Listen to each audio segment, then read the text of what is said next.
Got it. Tap, tap, tap, tap. Oh. He didn't let go. 1, 2, 3, 4. Oh, man. C'est probablement l'un des combattants les plus détestés au monde. C'est aussi sans aucun doute l'un des plus dangereux. Salut à toi mon pote, c'est Aurélien. Bienvenue sur la chaîne. Aujourd'hui je te propose de t'embarquer avec moi pour un voyage jusqu'aux confins du Brésil pour découvrir l'extraordinaire histoire du plus grand tueur, du plus grand psychopathe de l'histoire de l'UFC, j'ai nommé Rousimar Palhares. Allez, c'est parti. Au premier abord, l'histoire du Brésilien a vraiment tout, mais tout, pour être une de ces success stories dont tout le monde raffole. Né dans une pauvreté quasi indescriptible avec 9 frères et sœurs, Palhares travaille dans les champs dès l'âge de 7 ans. Pour aider sa famille à subsister et à mettre de la nourriture sur la table. Il découvre ensuite le jiu-jitsu brésilien dans lequel il excelle très rapidement grâce à ses qualités athlétiques et son physique de tronc d'arbre, littéralement. Qui lui vaudra le surnom de Toquinho, ce qui veut dire tout simplement petit tronc d'arbre en fait. Et il faut dire que dans ce domaine-là, Rousimar Palhares fait sans doute appel à quelques petites aides extérieures. Si vous voyez ce que je veux dire.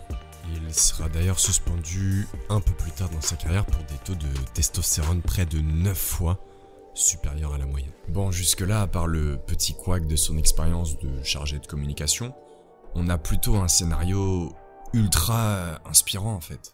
Mais c'est sans compter sur les quelques tendances psychopathiques de notre ami Rousimar, qui ne peut pas s'empêcher de péter des genoux et de tenir des soumissions bien plus longtemps que nécessaire. Parfois pendant plusieurs secondes après l'abandon de son adversaire, ou même l'arrêt de l'arbitre. Autrement dit, probablement deux des choses les plus sacrées, qu'il s'agisse de la pratique du jiu-jitsu brésilien ou du MMA. Un vrai gage de maintien de l'intégrité physique des athlètes et les éléments principaux qui différencient un combat d'arts martiaux d'un combat de chiffonnier dans la rue finalement. À l'âge de 24 ans, Palhares commence sa transition vers le MMA et combat dans des promotions locales au Brésil dans l'espoir un jour d'atteindre le haut du panier et de rejoindre l'UFC, son rêve. Après 2 victoires et 2 défaites en 4 combats, il gagne ensuite les 5 suivants, tous par soumission. Mais il laisse déjà entrevoir ces tendances psychopathiques dont on parle tant. Malgré ces quelques soumissions plus que douteuses, l'organisation ne lui en tient pas rigueur et Palhares obtient le titre du Fury FC et aussi un ticket pour l'échelon supérieur et débuter sa carrière à l'UFC. Ses débuts sont prometteurs et il semble avoir mis son passé de collecteur d'articulations derrière lui. Mais après son 3e combat, ses vieux démons refont surface. Il reçoit une suspension de 90 jours après un véritable attentat sur le genou de son adversaire.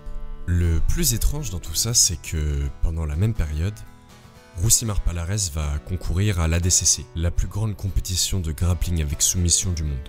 Et aussi étrange que cela puisse paraître, il semble tout à fait capable de laisser ses adversaires tranquilles et de ne pas essayer de les incapaciter pour une durée indéterminée. Il finira finalement 2e après un combat en finale face à André Galvao.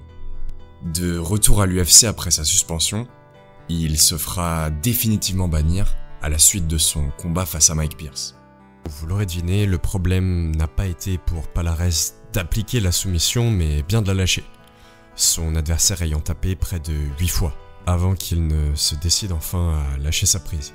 C'en est définitivement trop pour Dana White qui décide de le suspendre à vie et qui l'annoncera à la télé, c'est quasiment du jamais vu.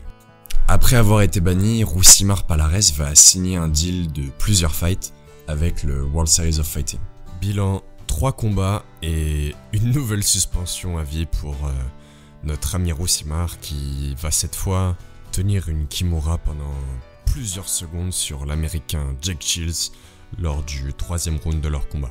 À cette suspension s'ajoutera encore un autre coup dur pour le Brésilien qui va être suspendu à vie par la commission du Nevada qui, on peut le comprendre, en a un peu marre de tous les déboires de collectionneurs de ligaments de notre ami Rousimar.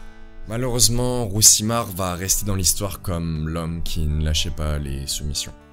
Et franchement, c'est super dommage parce qu'il avait tout ce qu'il fallait pour devenir la légende qu'il aurait dû être. que ce soit techniquement l'histoire touchante. Son histoire, elle est touchante en fait.